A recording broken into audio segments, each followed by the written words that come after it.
Hello, everyone, and welcome back to the show. We're diving deep again today, but this time it's because of you guys. Yeah, thanks to all the suggestions we get from our listeners. We love exploring what you're curious about. Right, like today, we got a bunch of messages about this book, The War of Art by Steven Pressfield, and this whole idea of resistance really seems to have hit a nerve. Yeah, I mean, it makes sense, right? It's not just for artists. This resistance thing seems like it pops up anytime you want to, well, actually do something meaningful with your life. Exactly. So today, we're going to tackle this head on. What is this resistance thing, really? And how does it work? Why does it seem to sabotage us at every turn? Yeah, and the big question, can we actually beat it? How do we break through and actually achieve what we're meant to do? Think of this deep dive as like your battle plan for dealing with those inner demons. Love that. So first things first, let's define what Pressfield actually means by resistance. Oh, okay, lay it on us. Yeah. What is this thing? Well, essentially, it's this force, an internal one, that pushes back against any act of creation, or really any attempt to just improve yourself. So it's not just feeling lazy, it's more than that. Way more. It's active. It's fighting you. The foreword by Robert McKee, he calls it the biggest enemy of creativity, which is kind of crazy since he's a master storyteller. Right, he wrote Story, that book everyone in Hollywood uses. Exactly. And even he struggles with it. He's the first to admit he's a world-class procrastinator. But that's the point. If he faces this, we all do. So no one's immune. Nope. Everyone with a pulse, Pressfield says, feels resistance. He even tells this story about Henry Fonda, the actor, legendary. Yeah, 12 Angry Men, Grapes of Wrath. Right, him. At 75 years old, before every performance, he'd get so nervous he'd throw up. Imagine that. Seriously, at 75, still getting stage fright like that. It shows you this battle never really ends. Doesn't matter how successful you get or how much experience you have, it's daily. His first lesson, right off the bat. If you feel resistance, you're not alone. And in fact, that feeling itself might mean you're actually onto something important. Okay, so that's kind of encouraging, not the throwing up part, but that we're not alone in this. So if resistance is so powerful, so universal, what's it trying to do? I mean, what's its goal here? Pressfield says it pretty bluntly. It's trying to kill our genius. Whoa, okay, strong words. He doesn't mean like literally murdering us, but that unique thing each of us has, our talents, our gifts, whatever makes us, us, the thing we're meant to bring to the world, resistance wants to squash that. So it's not just about blowing off a workout, it's like stopping us from becoming who we're supposed to be. Exactly. But here's the thing, and this is crucial. Resistance itself has zero power. None. It's like a shadow. Needs something to feed on, and that something is our fear. Oh, so it's using our energy against us. Exactly. All its power, Pressfield says, comes from us, from our doubts, anxieties, all that. So conquer the fear, and you conquer resistance. Okay, that makes it seem a little less scary, like we actually have a fighting chance. So when does this resistance thing usually show up? What triggers it? Well, here's the interesting part. It's not like this constant force against everything. Pressfield says it's very specific. It only kicks in when we try to move from a lower level to a higher one. Like, if you're going to dish your healthy habits, resistance, it'll wave you on through. But try to grow, improve yourself, do something truly good, that's when it attacks. So it's almost like our inner compass pointing us towards what really matters, and resistance is the static trying to block the signal. Love that analogy, and he uses one too about a compass needle, always pointing to true north. That's the calling, the thing resistance wants to stop us from doing most of all.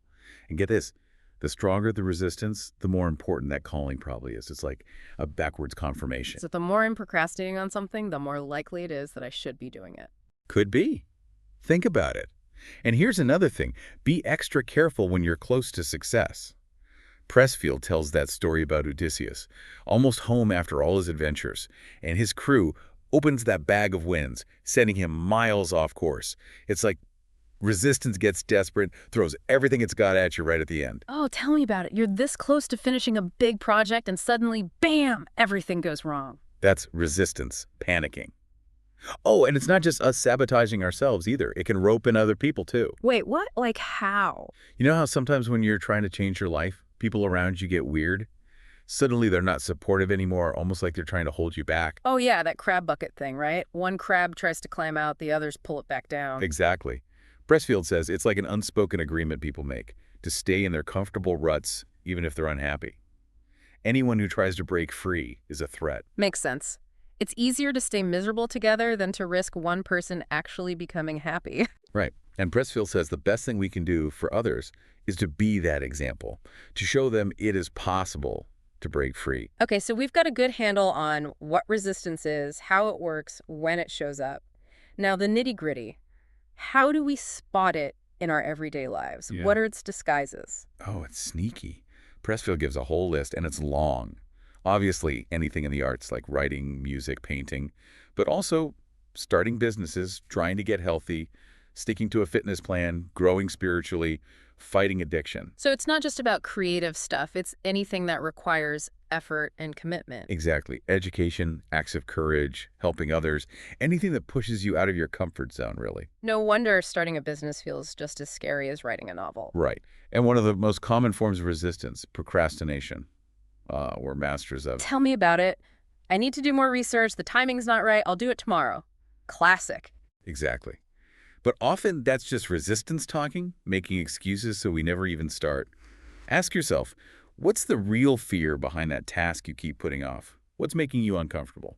Oh, so many things. But what about the more subtle ways resistance messes with us? Okay, so Pressfield talks about how things like obsessing over sex or drugs, alcohol, shopping sprees, even spending hours on social media. Wait, those can be resistance too? He says they can be, because they offer instant gratification. It's a distraction, a way to avoid the real work, the thing that'll actually make a difference in the long run. Huh, never thought of it that way. It's like we're using those things to numb ourselves, to avoid the discomfort of facing what we really need to be doing. Right. He even talks about trouble itself as resistance, like getting sick all the time, or accidents, addiction, even mental health struggles. Wow, seriously. He says sometimes, unconsciously, it's a way to get attention, or a reason to avoid the real work. Like, oh, I can't pursue my dreams because I'm dealing with all this.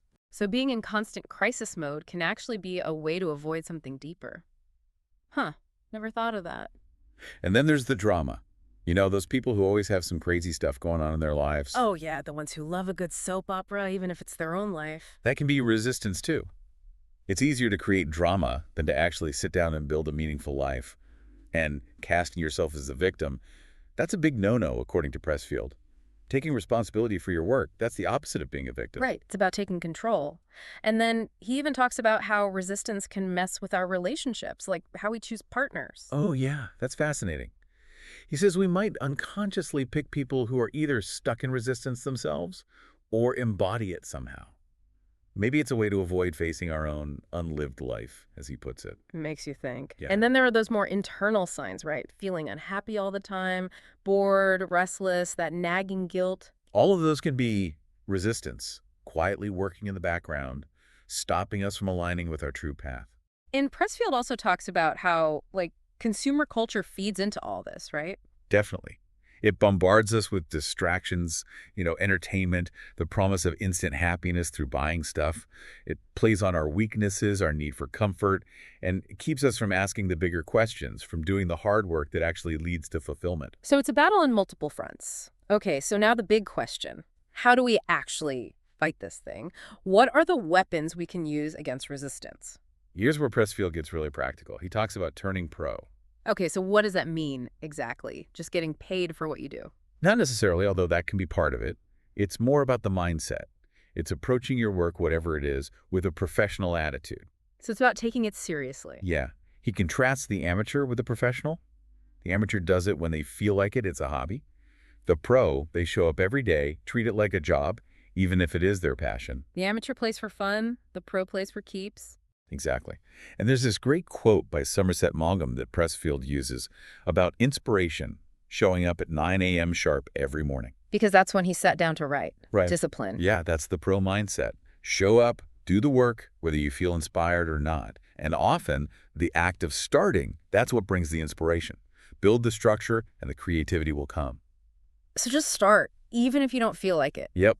Pressfield even describes his own day as a writer, battling resistance. He compares it to a hunt. A hunt? For what? For the work itself. He wakes up, knows it's going to be a struggle, goes through his routine, but in the back of his mind, it's that hunt. And the feeling of victory at the end of the day, it doesn't come from writing something amazing, but from the fact that he showed up. He even compares it to the Marine Corps, Learning to be uncomfortable, to endure hardship, that's a valuable skill for anyone. So it's about building that mental toughness. Yeah. And he lays out some key principles for this turning pro thing. Yeah. Showing up every day, no matter what, treating it like a real job, sticking with it for the long haul, knowing the stakes are high, accepting payment for your work. Because your time and effort are valuable. Right. But also not getting too attached to the work itself, staying a little detached professionally, and constantly working on your craft, your technique. That's a good one, especially for creative types. It's easy to get so wrapped up in your work that any criticism feels personal. Exactly. Pressfield tells the story about his movie King Kong Lives, which flopped even though he worked really hard on it. And his friend told him, be happy you were in the arena at all. That's the pro mindset, not letting the outcome define you. So it's about loving the work, but not being so attached to it that you're paralyzed by fear of failure. Exactly. And the pro, they understand patience is key.